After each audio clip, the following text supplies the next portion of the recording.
I want to tell you a story. It's a story that's been passed down for generations.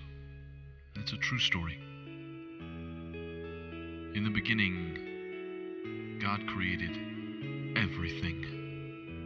The heavens and the earth, the light and the darkness, the beasts of the field, of the air and of the sea, the water and the land. He created everything. And as God looked at his creation, he saw that it was good.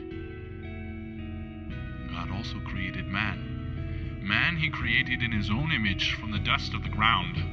He breathed his own breath of life into man. He created man to care for the earth and its creatures.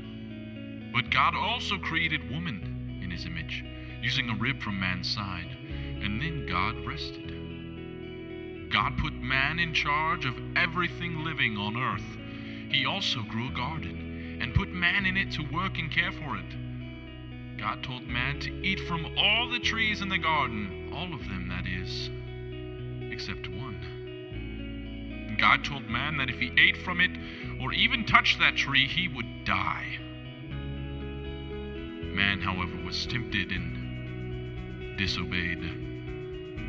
Man sinned. And because of his disobedience, man was banished from the garden created for him. And the consequences of man's sin is felt throughout creation to this day. Man was and still is separated from God. But God's plan was far greater than anyone could have ever imagined. God's plan was to unite his people with himself for their joy and to display his greatness. But in order to be united with God, our sin must be dealt with. Sin cannot go unpunished. So in his immense love, God sent his only Son, Jesus, to the world to take on sin and carry out his plan. And even though Jesus was without sin, he suffered and died for you and for me. To show who God is, Jesus willingly died to pay for sin he never committed.